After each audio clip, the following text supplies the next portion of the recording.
We've got breaking news. MLS has concluded its investigation in this New York City versus Toronto FC kerfuffle. We'll get into that. For City, a perfect way to enter the international break.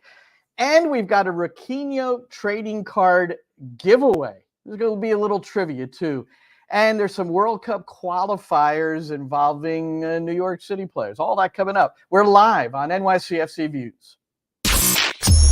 Turn up your volume. Because you're about to listen to The Sick Podcast. NYCFC Views. Collins approaches the shot, and New York City wins the first MLS Cup on their first try, and they're going crazy. Tiene el tiro y gol! ¡Gol! New York City es el campeón de Major League Soccer. The sickest New York City FC podcast. It's gonna be sick.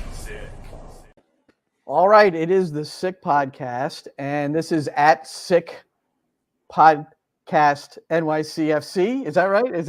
I'm glad you know where you are, Glenn. Well, people are asking, glad that you know. And I promised I'd retweet, and of course, I often forget to do this.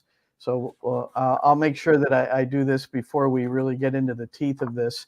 And Roberto, how are you doing? I am doing fine, thank you very much, on what is now turning out to be a lovely afternoon after it was pouring rain overnight and during the morning.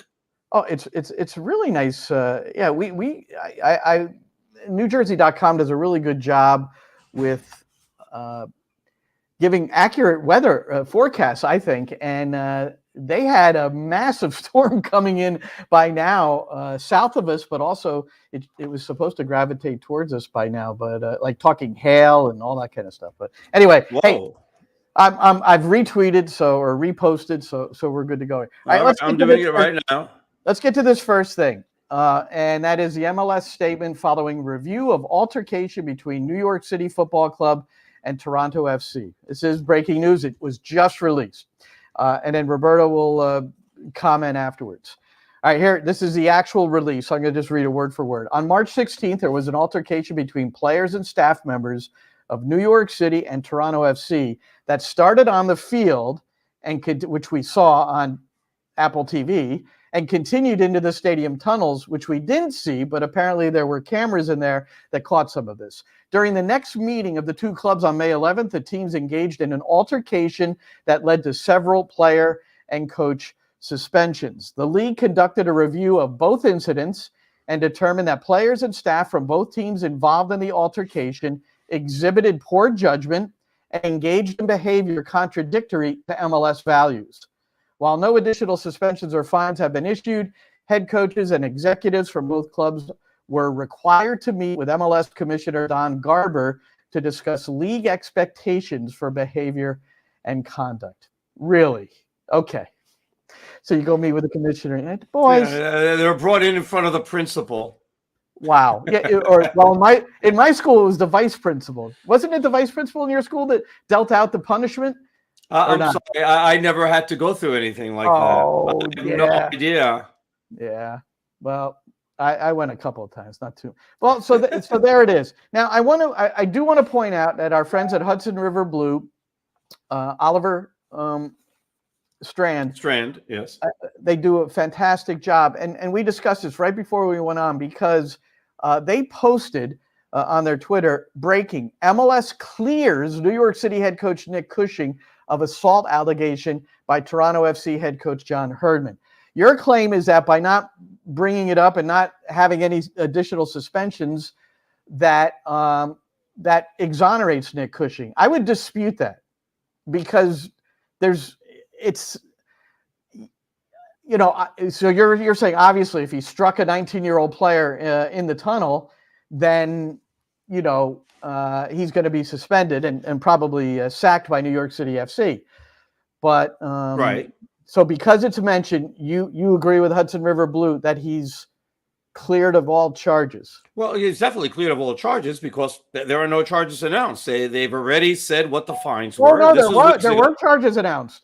John Herdman, after 2 months after this occurred, and after a game, in a post-game presser, said that Nick Cushing punched in the face, that's the direct quote, punched in the face one of his 19-year-old players. There was only one 19-year-old player on the field, so we all know who that is by now, Marshall Ruddy. And nothing from Herdman. Nothing from Toronto FC, except they got 8 yellows and 2 red cards in their last game played. They've been fined. But that's a part. That's something else. No, it lends itself. It's huge. It is huge. But that's a different story. We're talking about Nick Cushing here and what the league has done and what he was accused of, and the league was not able to find any evidence then they should anything that he was accused of. They should use his name in the statement. His name has still not been cleared. Do you understand? It's cleared now again, but it's cleared now because there has been an accusation. This is the way the law works, basically. There's an accusation, there's an investigation, there's a resolution, and the resolution is we found no evidence of the accusation. They didn't say that. And it's not. Yes, they did not say that. There's no wording in there that says we found no evidence of the accusation. So what's the result, Glenn? The league conducted a review of both incidents, determined that players and staff for both teams involved in the altercation exhibited poor judgment and engaged in behavior contradictory to MLS values. Should they be more vague? Where does it Should say? They be more vague? Where does it say there that he punched somebody? It doesn't say he punched somebody. Exactly. It doesn't use his name and clear his name. When you are a head, this is your profession. So to me, coaching has been, coaching has been my full-time profession for a majority part of my professional career. Correct. And anybody along the way could say something that would jeopardize that, right? Right? And it doesn't have to be proven or anything. It could just be out there. Well, it's still out there. You need to use Nick Cushing's name. That cat's out of the bag. That cat's out of the bag, and they can't put it back in the bag, Glenn. What are you talking about? The accusation went out there. But the league is investigated. The league is investigated, and they came to the conclusion that there is nothing more to do. What else do you need? 2 plus 2 is 4. If they give you 2 plus and they leave it blank and it equals 4, what is it? The league has determined that the claim by John Herdman that head coach Nick Cushing struck in the face one of his players has not been proven, or whatever words you want to use. Now we have a statement from the league that John Herdman is full of it, or he believed his player, which is, part of his strength is believing his players. And who knows what could have happened in their elbows thrown. But we don't know. We know. Well, we don't. Yeah, we don't. We weren't there. We don't know. But we do know that MLS, in their statement, have not exonerated Nick Cushing because they did not use his name and they did not use John Herdman's name. And the fact that John Herdman did not get a suspension or a fine for making such a claim. So you're claiming that Nick Cushing is cleared based on this statement right here, okay? So what about Herdman? What about Herdman? No, exactly. That I don't know. What about Herdman? What are they going to do? Well, I mean, that is up to the league. But the fact is that there's an investigation because there was an accusation. So the league went and investigated it.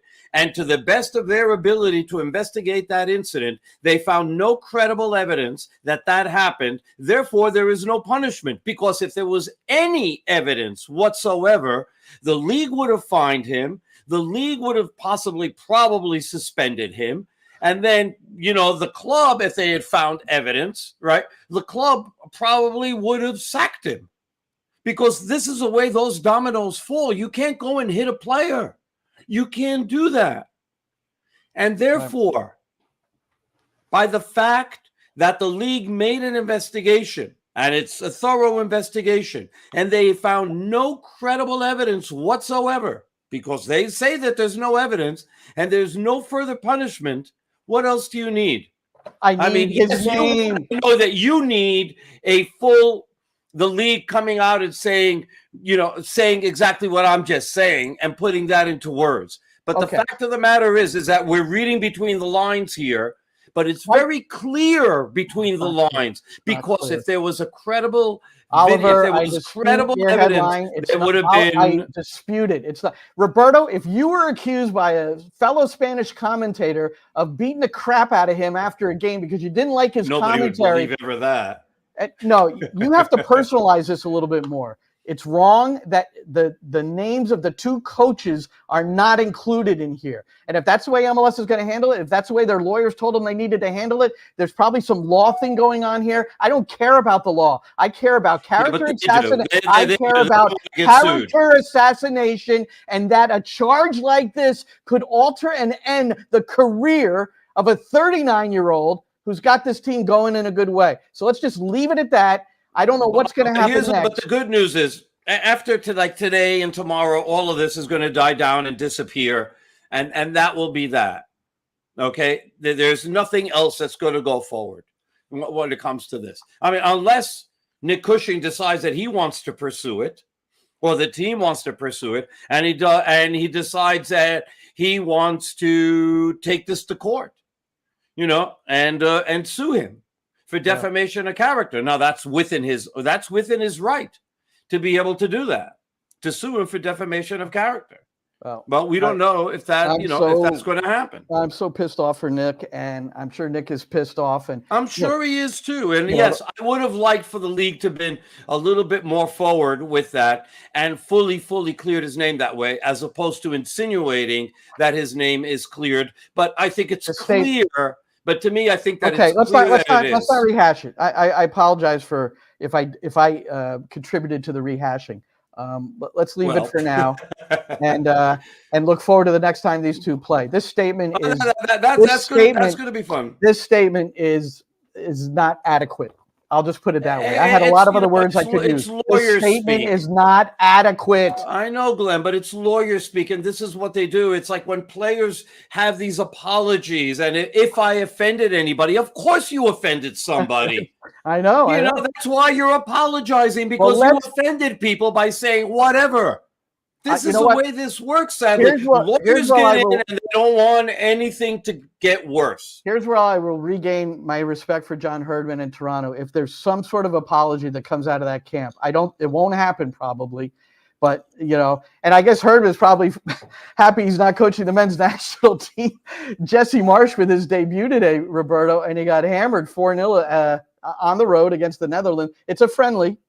And I'm sure he just had a way he wanted to play, and that's the way they went at it. He had a good lineup out there, but a couple of players that he probably would have liked in the lineup couldn't really make it. Richie Laryea was on the bench, and he's just coming back from injury. So and he probably would have helped. But look, the Netherlands is one of the great teams in the world right now. Canada has a new coach. He's trying, he's putting his stamp on the team. And we'll see, which is very slight. The reaction to Canada losing 4-0. We'll get to Raquinho in a second. The fact that Canada lost 4-0 to the Netherlands, and we're going to contrast that with the way that people are going to react to that, to the way people in Mexico are reacting to getting smoked 4-0 by Uruguay last night. But we'll do that at the end of the show, because I do want to talk about that. Well, we do have. I ordered questions and comments, by the way, so make sure that you take a look. Okay, I ordered. Wow. Well, I didn't see all these things, so I'll look through it quickly. I see Corey Clayton has chimed in. He's also chimed in about this, so he's very excited that he really wants one of these cards. But you're going to have to answer a trivia question, and you're also going to have to wait till Kicking It Around in the second half of our segment. But I ordered a bunch of these cards, Roberto. You'll get one if you're nice to me. So far, you haven't been very nice. It's hard, Glenn. It's hard. I try. I try. Look, so we've got a New York City homegrown playing right now. I have these games on. It's a World Cup qualifier, and Jamaica. They should trash the Dominican Republic. Home. Dominican's gotten a lot better. Republic has gotten a lot better. Don't be. All right, it's 1-0. Okay. So it's 1-0. Tavon started at right back out of a back four. As far as we know, he is still in there. It's still 1-0, and it's in the 81st minute. Earlier, you missed a penalty. Nicholson scored for them, and Gray is still in there. earlier, Algeria, they're ranked 43 in the world, lost at home to Guinea. This is a World Cup qualifier. The final was 1-2, and Monsef Bakrar got in the 84th minute. Did not start, but he entered the game in the 84th minute. Not enough time to contribute to Algeria's loss. And I have a personal stake. One of my great friends in the game, Marco Masucci, is an assistant at St. Lucia, and they are in the midst of potentially upsetting Haiti. Haiti is the home team, although they can't play in Haiti because of all the domestic disruptions. It's 1-1 in the 56th minute. St. Lucia actually went up in the game, but that would be a huge upset there. And Roberto, before we get into it, I want to mention this before I forget it. And I recognize this is a New York City FC podcast and MLS and domestic and global and soccer. But do you know that the U.S. defeated Pakistan in cricket today in a major event? It's one of those events that's every 2 years. It wasn't the World Cup. And it's called one of the biggest upsets in sports history.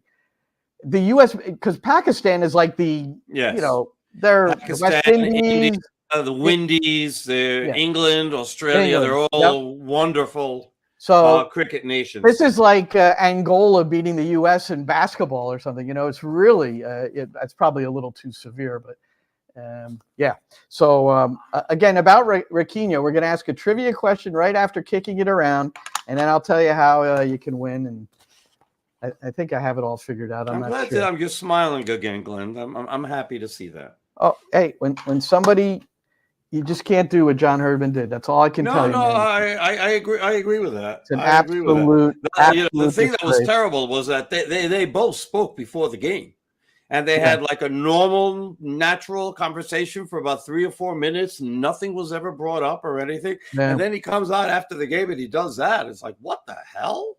I know. I mean, it was brutal. I agree with all of that. So here we go. We've got Wrexham beating Real Madrid. Well, yeah. Corey Clay thinks it's similar to that. Yeah. Gonna have to stand by, Corey. You got to wait a few minutes for that raccoon, dude. We have this wonderful streak of soccer being played by New York City FC going into the international break. Winning 8 of 9, including a game they played poorly at New England, but still came away with a win, but played dramatically better at Yankee Stadium against San Jose. And then Roberto, MLS really hasn't seen anything quite like it. Only 4 times, I think, in the history of MLS, if I've read that right, that 4 goals were scored by a team after the 80th minute. And for the first time, a hat trick was scored from the 85th minute on. And it's Alonso Martinez. I mean, wow. It's really, it's a wonderful story because I remember when he missed a great chance at New England. Remember, he wasn't very happy getting on the bus. That could have sealed that game. And here's a guy he's had a couple of starts, but mostly doing his damage off the bench. And he's where do I have this down? Chris Campbell, our friend, who's no longer in New York City, but he continues to chime in. I thought these were great stats. Alonso Martinez is now New York City's all-time leading goal scorer against San Jose with 3, and Keaton Parks and Ned Grabavoy each with 2. And he's now NYCFC's all-time leading goal scorer from Costa Rica. Rodney Wallace had 5. And now Alonso Martinez has 6. That all came from Matarrita, and then not near there. And Chris Campbell. Saludos Ronald. Yeah. And so, Roberto, it's just I think there's you have to think about this guy starting from the beginning of a game and giving him some full matches ahead. I think he's earned it. I really do. And the team plays differently when he's there. They're able to do things as far as, through balls and things like that he seems to latch onto very, very well. He seems to have a really good understanding with Santi, which helps. Obviously, Maxi Morales with a great pass for a goal. And look, one of the things that Nick has been telling us is that he's a great pure finisher. And, even though he plays on the wing for the most part, he has played center forward. And for New York City now, he's got 5 goals from the center forward position. So of the 6 goals that New York City has scored, if I'm correct on that. So, you've got to, he's the only one so far who's shown the ability of putting the ball in the back of the net on a consistent basis. And so I think you've got to give him a run. I really think that at this point, you've got to say it's his position until he loses it. You gave Monsef Bakrar every single opportunity to hold that spot. He hasn't been able to. Now it's his time for him to fight for it, coming off the bench and doing things like that. And we still have to see what Mihailovic is going to be able to do, once he gets himself into form. But he hasn't shown anything yet. He still looks sort of out of place and not involved. And we've seen him start now for New York City a couple of times. We've seen him start for New York City FC 2 a couple of times. And honestly, Glenn, there really hasn't been much of a difference between what he's done with the first team and what he's done with the second team on the way that he's playing. So, he still needs to mature. But it was a weird game because it was close until the floodgates opened. And then when they opened, I mean, it just overwhelmed everything. And, you've got to understand, right? And we all have to understand that San Jose, once they went down, they decided, okay, so we're going to go and we're going to do everything we can to go tie it. And, they pushed everybody forward, and New York took advantage of being able to do that. And again, something that we've spoken about and more lately, it's New York's ability to be able to protect leads, right, once they've gotten a lead late in the game. And they did it again, although they were ahead 1-0, and then San Jose came back and tied it. And it was 1-1, for a while. Pellegrino scored in the 53rd after Wolf scored in the 50th. But once Santi scored in the 80th, after that, the floodgates just opened. And it wasn't only the fact that Martinez scores a hat trick. I mean, there were a lot more opportunities. New York City could have had 7 or 8 goals. Well, in that space. Here's where, Nick Cushing's had a really good run in terms of managing the games, who starts, who comes off the bench. And once again, you've got not only Alonso Martinez, Malachi Jones, and then the other side to this story, and it's huge, is Maxi Morales making his return. And man, he was spry out there. He was remember, he was on the left for a while, just creating things. And then all of a sudden, the goal, his assist came from the right. So he's drifting and running. And here's the thing. All right. Here's the thing. Jovan Mijatovic, not a pacey guy. He's going to be a guy that holds up play, includes teammates, and he's a supposed finisher in the box. He's 18 years old. Got to give him a chance. Looked like he was having a nice time at South Beach right after the game. Everybody got away. Players had off until, is today Thursday? Yeah, today was their first day back to training. So Nick Cushing and the staff gave them, 5 days away from everything, which I think is great. And now you come back and recharge and get ready for Columbus at Yankee Stadium a week from Friday. But, man, I mean, what do you say about Maxi? So the stat line was 16 minutes. He completed every pass he made, 22 of 22. He created 3 chances. You talked about, they could have scored more, and he was in the midst of that. And then he had the assist on the opening goal by Martinez to make it 3-1, which is the moment that San Jose fell apart. They gave up. And Matt, the way Matty Lawrence was describing it, and then I looked at it closely, and he was right. It was like a 5-0-5. It was crazy. On the hat trick goal to make it 5-1, there were 5 San Jose players that were at or near the halfway line. Just they were just there. So Luchi Gonzalez had his team, trying to come back from 3-1 and 4-1. The game was over, man. I mean, I don't know what you're doing, but I guess, everybody handles those situations differently, but my goodness. No. Another, really good game for New York City as far as finishing is concerned. Obviously, the most goals that they've scored in a while when you get 5 like that. So I don't think they had 5 at all last year, right? So we got to go back to 2022. It was they had back-to-back games with 6 and 5. The 6 was Real Salt Lake, and Tati Castellanos had 4 goals. Yeah. And the other one, I think, was against, was it Toronto? Was that the Toronto 5-4 game? Yeah, That's that's a the one. lot of fun. Yeah, that one. When they Toronto, were Toronto are now are Toronto the chief rivals now? Have they elevated to number 1? I'm going to push for that now. I think it's still Red Bulls, but Toronto's there.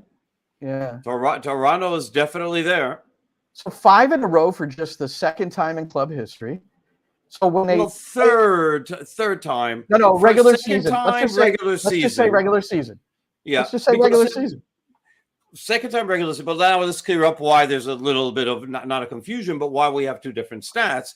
Because the last time it happened was at the end of 2022 when they won their last 3 regular season games, and then they won their first 2 playoff games against Inter Miami and then against Montreal before going to losing in Philly. Yeah. So that was the last time. So the point, the very point is that their longest winning streak ever, all competitions, could happen if they get a positive result against Columbus at Yankee Stadium, and why not? By the way, when you talk about Mexico later, this is an original. We can talk about Mexico now too, because obviously Columbus seems to have gotten a little bit of Moctezuma's revenge before their game against Pachuca, before they got smoked 3-0. And look, we don't know if it actually happened in Mexico or it happened on the plane or it happened in Columbus. I want to tell you something. I learned something that, I don't mind saying it because it'll never be determined how I may have discovered this. You have sources, and we all have sources in different capacities. And like you and I, when we've been around the game for a very long time, and we might bump into somebody in the middle of the mall and they'll tell us, oh, you know what happened with Columbus? Columbus, I don't know how hard they're leaning on this or if they're still investigating it, but they believe that maybe, just maybe, there was a little extra spice thrown in their food by a hidden source. I don't know. I'm just... Well, that's what I'm saying. I don't know how they wound up getting sick. But now here's the thing that I don't understand, right, is that if you're going to travel to Mexico, right, you understand that there are issues with water in Mexico. Obviously, if you have ice, the ice may be contaminated as well. And American stomachs just aren't made for that. Now, I grew up there, and so I'm pretty much immune. I can literally drink water from a hose in Mexico and probably not get sick and still probably not get sick. But that's not for everybody. And don't ever freaking do that because, okay? So they should have controlled everything that they ate. They should have controlled everything. They should have brought their own cooks. They should have brought their own food. We don't know if they brought all of that. We don't know if they did that or not. We don't know. Well, but I had read that probably wasn't the case. Well, that's considering the extent of the event and considering the leadership there, and that's another story. Tim Bezbatchenko resigned today. He's going to join the Black Knight Football Club, which includes AFC Bournemouth, and he's replaced as general manager by Issa Tall, who's been in the club for 6 years. But Bezbatchenko is gone, and look what he did with Toronto, MLS Cup. Look what he did with Columbus, MLS Cup. He's considered 2 champs. Yeah, before that he was in MLS, and he's one of these guys that while he was in MLS, he was the budget guy. He was like leading all the people that were put with teams. Like there were staff members that would have like 6 teams where they would work with those teams on the budgets because of the complicated MLS system. Bezbatchenko was like the overseer of them. There's nobody in the league who knows how to manipulate and figure out that budget stuff. Although we got to give Inter Miami, plaudits. But you know why? You know who's at Inter Miami? Helping figure these things out? Former player of mine at Rutgers, Megan Cameron, who worked under Bezbatchenko in the MLS offices for many years, then went to Sporting KC with Peter Vermees, and then she moved to Inter Miami. So she's in the midst of sorting out all these contracts. And she said, come and look at what we've done. It works, man. It works. Well, they're trying to get the Maria now, so she's got to figure out, what she can drop, to be able to get Angel Di Maria, if we can believe the rumors. Yeah. So yeah, so that's so Columbus, had a tough one. So, Glenn, are you going to be bringing sandwiches or anything to Columbus when they get to their hotel here in New York next Thursday? No, I think they've Are you suffered going to enough. prepare a meal for them? They've suffered enough. I want to play. I want to play a straight up game against a healthy side. I don't like when the star players are down. I like when it's the Neither full do I. complement. And they, playing in altitude, by the way, in Pachuca is even higher than Mexico City by, I think, like 800 feet. Mexico City is about 7,200. Pachuca's 8,000. So, that's a challenge in itself. And then, going there and not being healthy, whatever. But I don't want to take away anything from Pachuca, just like Wilfred Nancy said, doesn't want to take anything away from them. They're deserved champions. They won 3-0. And look, they went through that competition undefeated. They did really well for themselves, Pachuca. And they gave America a hell of a time. Well, they eliminated America from the Champions Cup, and then they wound up losing to them in the semifinals of the Liga MX, which they wound up winning. Club America did wind up winning that.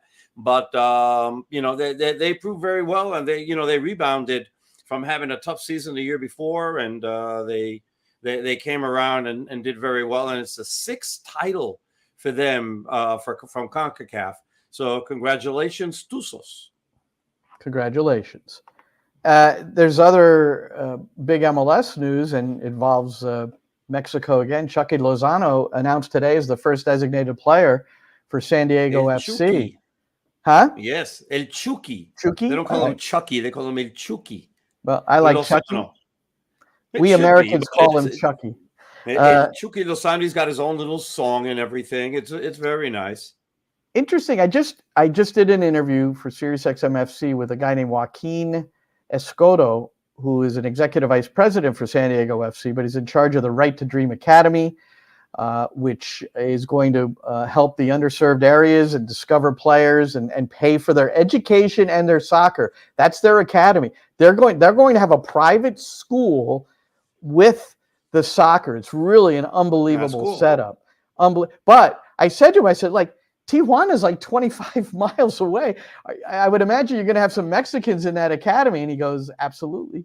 By the way, you don't need to go to Tijuana to find Mexicans if you're in San Diego. Just thought you should know that. Well, he also suggested the San Diego area, but the people, the players that play in Tijuana are in Tijuana. So, that's right. where you have to and Tijuana, Xolos, they have a pretty good academy, and they've been over the border a lot to go and scout in San Diego and getting players. Look, and they got a lot of dual nationals. Brandon Vasquez is one of them. Paul Arriola is another one. I mean, there's been several guys, and lately it hasn't been as prominent for them. But they've gotten some quality players, in and around that area, and San Diego should do very, very well. And look, I've been an advocate of U.S. soccer and teams within MLS and even USL or whoever to really scout local Hispanic leagues that aren't affiliated, with pay-for-play academies. And you're going to find young players that are going to have very good talent that you can eventually be able to develop into professional players. I'm not saying you're going to find the next Messi there, but, you might find the next Paul Arriola. That's not bad. You might find the next Ricardo Pepi. That's not bad. You're going to find the next Brandon Vasquez. That's not bad. There's going to be a lot of kids that are out there that, the mainstream American soccer isn't going to find unless you go and look for them. And I've been a huge advocate of this. And let's see if, all these teams start doing it, because it should happen. I mean, there's a lot of quality players. They don't only have to be Hispanic, mind you. They can be from anywhere. Well, and one of my questions to Joaquin, because I had interviewed him back when he was with Alianza, which is that showcase event where he'll bring players in. And then, and what I remember him specifically saying, not these exact words, but he had to beg MLS teams to come in and come to these showcases. And a lot of them wouldn't come. So I said, well, it's pretty ironic that you've ended up at an MLS side when you really had not a contentious relationship, not at all, but he was frustrated that more MLS scouts didn't come out to those events. So now there were more Mexican teams and Central American teams represented at those events than American teams, and it's ludicrous that was happening. It's absolutely ludicrous. Just a couple of the MLS things, then we'll kick it around. Oh, and by the way, this we're coming close to asking the trivia question and I see some people chiming in on the comment section, but what we're going to do, and you might want to write this down now, I'm going to have you email me the response, and the first 2 people to respond correctly, they're going to get Raquinho cards. So my email is Glenn Crooks. It's Glenn with 2 N's, really the only way to spell Glenn. And then Crooks, like in Thieves and Robbers, CROOKS, 01@gmail. So it's Glenn Crooks 01@gmail, because it's possible that people are just listening to this. They're not watching it. They can't type, so it's the first 2 correct responders. And we're going to do that first thing when we get to Kicking It Around, but we're not quite there yet. LAFC are tied with New York City for the longest current win streak at 5 after they beat FC Dallas. So those are the 2 you can say those are the 2 hottest teams, I suppose, in MLS. And wait until Mr. Giroud gets there.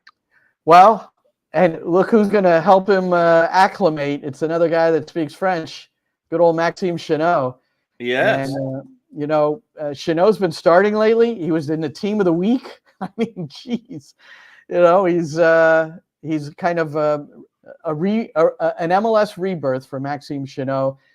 I would say New York City's in pretty good shape in central defense with Thiago Martins and Burke Reese, with the way they've played during this streak of just 1 loss in 11 games, 5 wins in a row, 8 wins in 9, and moving up to 3rd place in the table, and coming now to within 5 points of the Supporter Shield leaders, Miami, with a game in hand. So, But there's a couple of things that we need to figure out, right? That we have to figure out for this team right now, and it's this, because when they face Columbus, we still don't know if Thiago Martins is going to be recuperated from his injury that pulled him out of the game, even though he was announced in the starting lineup, and he was replaced by Tanasiewicz just before the start of the game. I saw him after the game, and he basically assured me that he was going to be fine. So that's good. But we don't know about Kevin O'Toole. And we do know that they're going to be missing Tavon Gray. And they could be missing Tavon Gray for a month. And depending on Jamaica does, they could be missing him a month and a half. Because he started today for Jamaica. They've got 2 World Cup qualifying games. They won today, 1-0 over the Dominican Republic. They have 1 more. And then they're in Copa America. They're in the U.S. group. They have a minimum of 3 games. No, actually, they're not in the U.S. group. They're in the Mexican group. They have a minimum of 3 games. And if they advance, it could be a while before we see Tavon Gray. So we don't know how long O'Toole is going to be out. Hopefully not long. But Tavon Gray is going to be gone for a while. So what happens? I'm just pulling it up just so I have it in front of me, the Jamaica schedule. Oh, I put Jamaica NT schedule, and I got the Jamaica train schedule for the LIRR. That's right. While you look at this, I will tweet something I'll say something that Corey Clayton just told us about. Big news. And so Cruz Azul has been really after Georgios Giacomaris, and they finally got him $10 million for the runner-ups in Mexican League. And so he's going to be a formidable signing for Los Cementeros in Mexico. And good luck to Georgios. I mean, he's got a fantastic mentality. I remember when he came to Atlanta and he demanded Joseph Martinez's number 7. And basically they asked him, I said, well, those are pretty big shoes to fill. And he goes, exactly. And I want to show you I can do it. And look, he's been playing very, very well for a team that has been underachieving, which is also why they just replaced their coach. Yeah, that's, Giacomakis. And he was great at Celtic. I have a lot of friends who are Celtic supporters, and they were like, oh, man, he's going to score some goals for Atlanta, which he did. And so Atlanta, a lot of changes there because their coach got sacked. And Garth Lagerwey did not have, in his inimitable way, very well-spoken guy, Lagerwey, knows how to address the press, is very honest and upfront, but doesn't try to throw people under the bus. But the man, he made it seem like Gonzalo Pineda. If you talk about reading between the lines earlier in the broadcast on this MLS statement, and that their investigation has concluded New York City, Toronto, he didn't feel like he was a good manager of men. That's what it sounded like to me. And that's what it sounded like. I got a chance to meet him when we were in Atlanta, because I was in their booth when he came in and he was going to do the pregame, and I got to speak to him for a few minutes. And really, really nice guy, and would love to speak to him some more. But it was. I'll get him on the show if you want. Let's get him do on. that. Right. We should. They couldn't sustain what was going on. I mean, they just could not sustain. They have good enough team, not to be winless in 11 before they finally go and beat Inter Miami in Miami, and then they come home and they lose to Charlotte, who they'd never lost to at home, in front of over 60,000 people. I mean, that was just crazy. You could not sustainable, as I say. You just couldn't. I mean, he had to pull the plug. And look, I'm not one of these guys. And look, I've said this here often, that I'm not one of these guys who, wants to change, coaches as quickly as possible. I'm very, very patient, but I could see why they did what they did in Atlanta. And Gonzalo Pineda, they gave him every opportunity to try to turn that team around, and he couldn't do it. So, you can't stick around forever. So one more MLS thing before we kick it around. I thought these kind of stories intrigue me, and the whole Messi thing. Does he play? Does he not play? We know 30% of the matches that he was available for, he hasn't played, or maybe there were some injuries there. So there's that pretty high probability. It's not over 50%. It's like 30% chance that you're not going to see Messi when you buy a ticket for a game. Okay, that's the way it's gone so far. So there's a Vancouver resident. Remember the Vancouver thing, right? Where the CEO apologized to the fans because he found out 2 days before the game that Messi, Busquets, and Suarez were not traveling. So Ho Chun, H-O, and then the last name C-H-U-N, Vancouver native, has filed a civil claim in a British Columbia court. He paid $404 for a pair of tickets to see, as he put, to see Messi in action. He says it was a classic case of bait and switch. So he's suing both the Vancouver Whitecaps and Major League Soccer.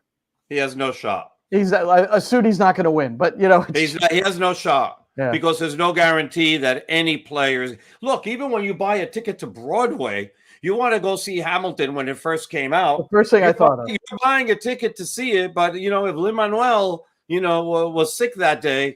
He's sick that day, and you get the understudy, and that's the way that works.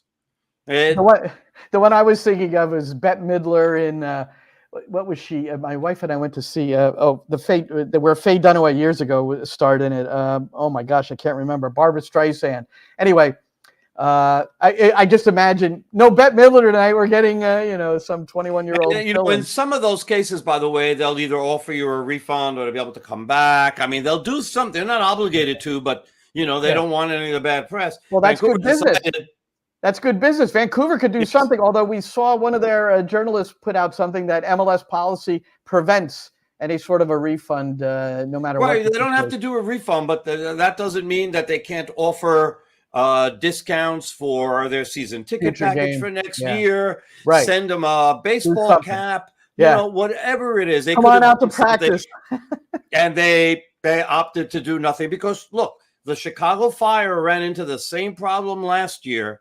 And they bent over backwards to try to make amends. And they got 61,000 people, and they all showed up at the stadium.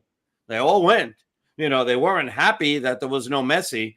And, at that point, there was no Suarez either. But, they went, and the Fire went and tried to do something to make it up to them, which I thought was a great move by the Chicago Fire. And I think that Vancouver and whoever else is going to run into this situation, because it's not the last one. It's definitely not the last time that's going to happen. Oh yeah, and I hope that they're going to have a plan B, and they better start working on plan Bs, especially if he has. I mean, I don't have the Miami schedule in front of me, so I don't know if there's any more artificial turf, games that they've got to play. I don't know. They already played New England, and he went in and he played there, by the way. And so did Suarez after everybody said, oh, Suarez isn't going to play on turf. No way he's going to play on turf. He's not playing on plastic. Well, he didn't start, but he played 20 minutes, and Messi played. So, yeah. So, let these teams start figuring out what their plan B is, because everybody wants to see Messi, and Tata Martino has every right to decide up into 1 hour before the game if he's going to play or not. That's his absolute right. And I know the league also advertises we said that last week, didn't we? We said that last week. I mean, but have new people here. No, you're right. That coaches, clubs are not. They don't have to be compelled to say who traveled. That's crap. You don't have to do that. It's a sporting disadvantage to do that. So why would you do it? Find out the lineups until an hour before the game. Exactly, dude. You're right, Roberto. All right, let's kick it around.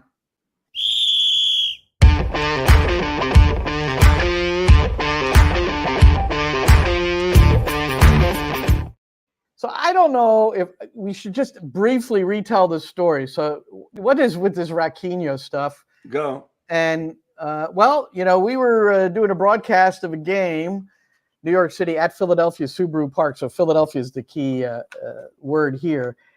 And there was a over 3-minute delay while this raccoon just took over the field. No one wanted to get near it. They had all these security people trying to capture this raccoon. And it became, he became a global sensation, Raquinho, the obvious reference. And so, and the New York City boys bought their own raccoon, not live. It's not live. It's fake. It's furry, but it's fake. What? I have pictures of it. It's not live. It's not alive. I'm shocked. It's not alive. I just thought he was a little stiff. No, and they bring it on the road, and they also bring it to home. And it looks like Jovan Mijatovic is the caretaker. Yes, so I'm going to he is. save him a card. So I'm gonna have him sign it though. Maybe we'll give that one away.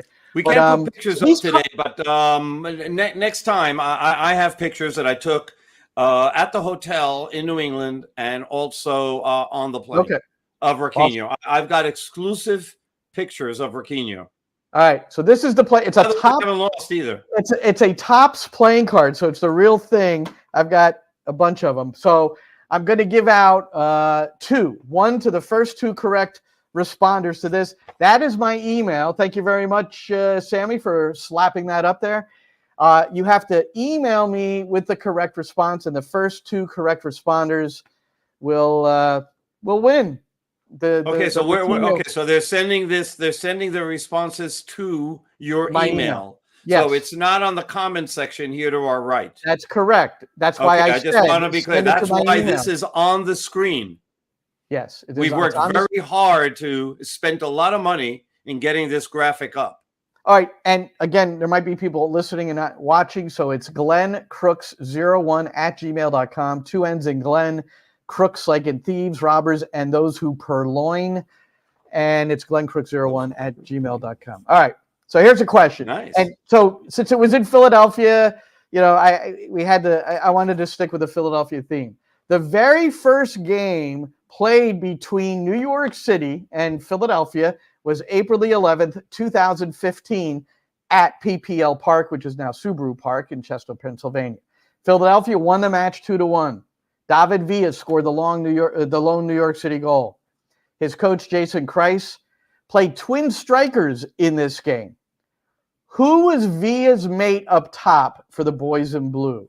Who joined David Villa as the second striker up top for the boys in blue? All right, we'll wait for the correct answer, and then we'll start telling all the stories of all the reminders from that player and anything else that we might be able to come up with. Let me get to my email. So I have a story, though. I have a story that's from SBI Soccer that we haven't mentioned.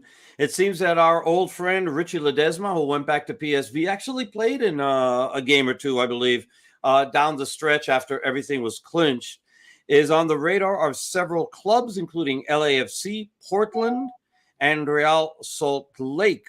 That was confirmed, a source to SBI, Soccer by Ives.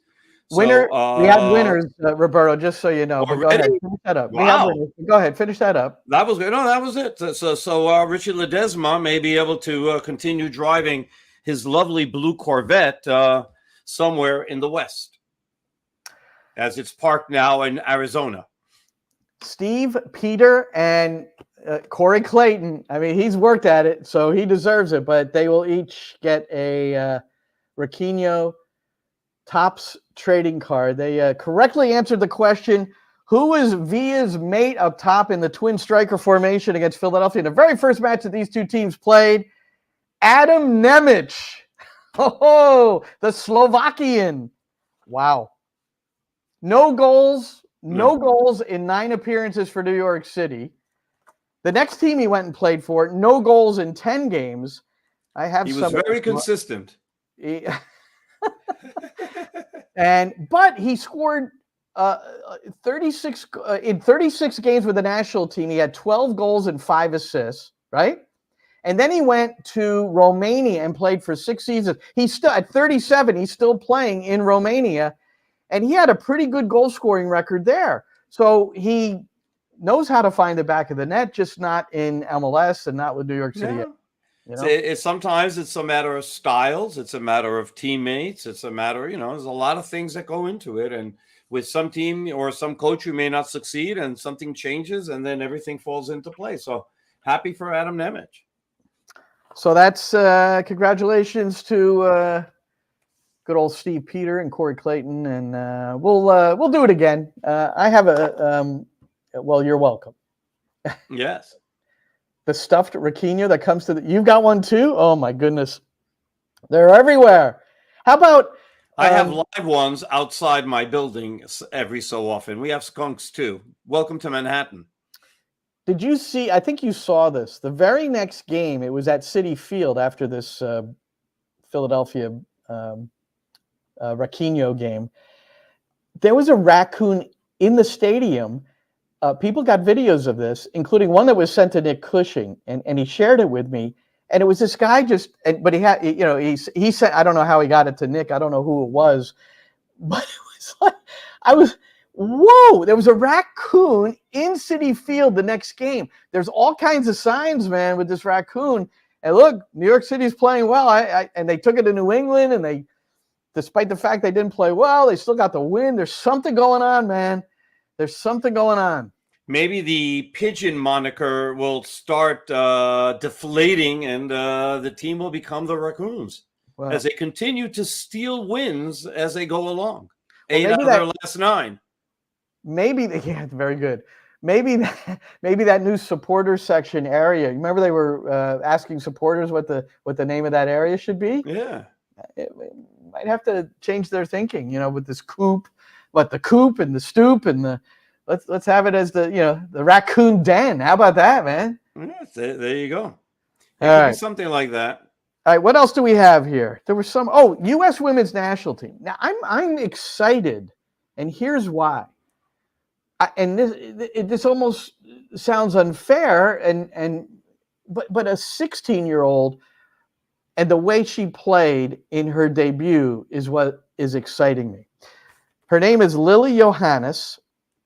She's played at Ajax, so she's a pro at Ajax, which is a pretty, that's a decent women's league. It's not in the same level as NWSL and the England WSL, but for her to be performing there and starting and playing a lot of minutes, she scored her first goal in her first appearance. Emma Hayes spotted her when she saw her play in Champions League. And Emma Hayes is the new coach. She saw her when she was at Chelsea still. Now she's the new U.S. women's coach. Emma Hayes can only pick 18 players for the Olympics. And I'm telling you, so Roberto, I only saw her a little bit at Ajax. I only saw the amount of time that she played as a substitute in this game against South Korea, not a top opponent. But I'm going to put myself out there by saying I don't believe that the U.S. women's national team has ever had a midfielder that has the tools that this kid has, and that is, you could look at her play and say, man, she was born to play soccer. But look, she is scanning the field like Xavi. You watch somebody out there put like a 3-minute, 4-minute piece of her together. It's really, it was good. But her scanning ability, she gets out of pressure, she gets out of difficulties with ease, a lot of times because she knows where to go. But technically, and she strikes the ball, man, the ball goes off her foot like a rocket. If it's a pass, scored the goal, beautiful first-time finish. But the way she manipulates the defense, and I always remember reading in the Pep Guardiola book, there were 2 books, and in one where he described how he was like the least athletic midfielder, in La Liga when he was playing for Barcelona. But he had the ability to make defenders think that he was going to play one way, but then he played the other. Right. And Lily Yohannes played a ball through to Trinity Rodman that had that same kind of quality. She looked a little wide, right? The defender just shaded a little that way, and then she put a 30, 35-yard pass between the defender and the center back to Rodman. A la Magic Johnson. A la Magic Johnson. I mean, I've always thought that was something that people, that players in soccer could apply to their game. Right, looking one way and passing another and having that sort of vision, because I think it actually works because players follow eyes. This is interesting. She's going to be 17 years old in a week? Soon, yeah. June 12th, yeah. So she's going to be in Ajax now. She's been a 16-year-old all throughout this. She's already played this season 32 games, 5 goals, 6 assists. 5 goals. And by the way, the goal that she scores, I would want people to watch when how that play all develops and all the movement that she goes through to get her defender off of her, because it was constant movement. She went in, she went out, she went forward, she went back, and then at the last second she came back out, she got separation, and then once she got that 2 or 3 step separation because the defender didn't follow her immediately, she got that space and she was able to score.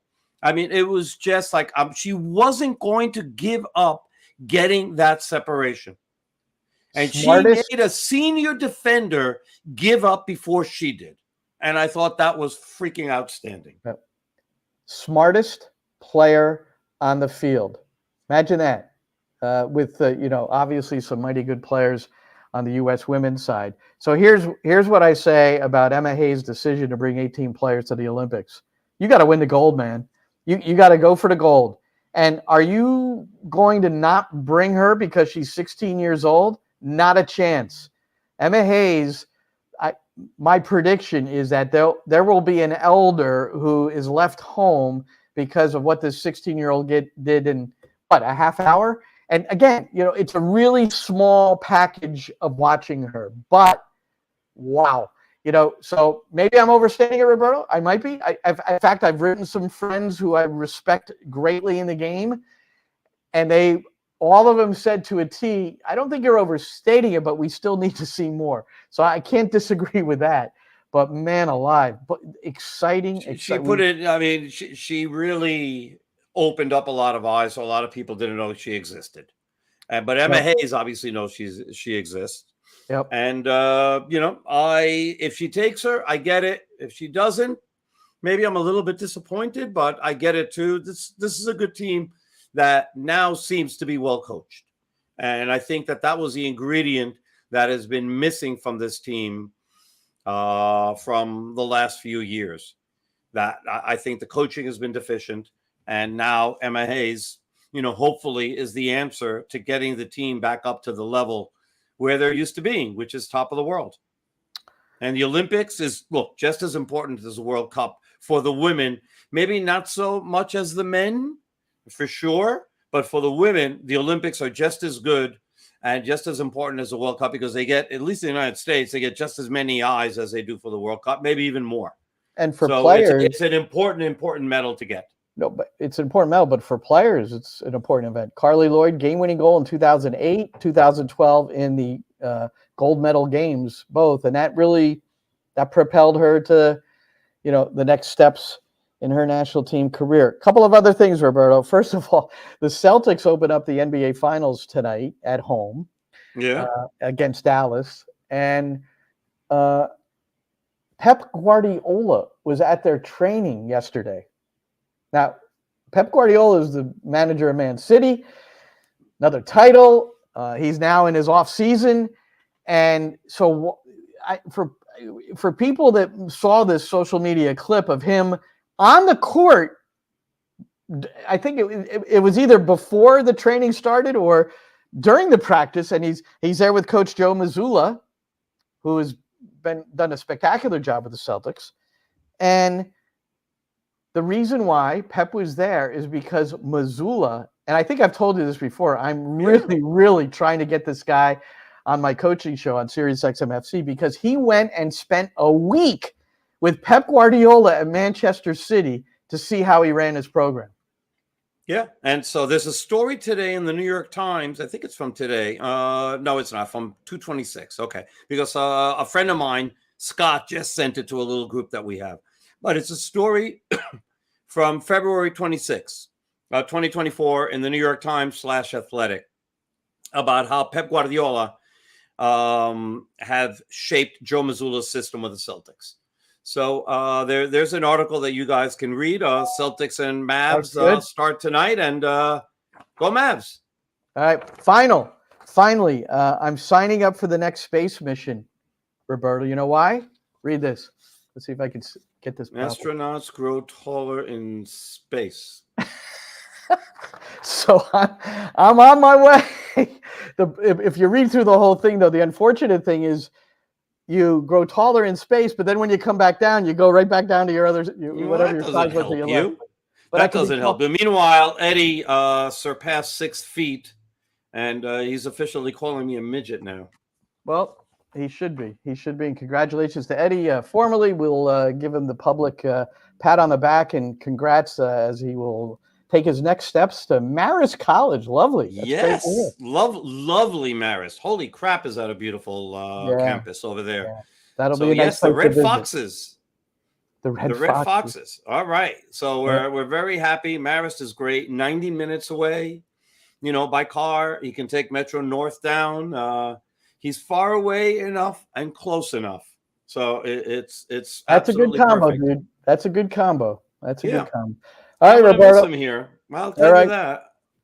I don't want him listening in. He's there someplace out here. We did start this with breaking news. MLS statement with the altercation between New York City and Toronto FC. They didn't find anything that they needed to put any additional fines on, and there was no specific reference to John Herdman's claim that Nick Cushing punched in the face a 19-year-old player on Herdman's team. Nothing related to that, but also no further fines or suspensions. So Roberto Abramowitz and Oliver Strand with Hudson River Blue are assuming that means that Cushing has been cleared of charges until there's a public statement. Until there's a public statement by someone, doesn't have to be MLS, by someone, and you know who I mean, of apology. Then this is not complete in my mind.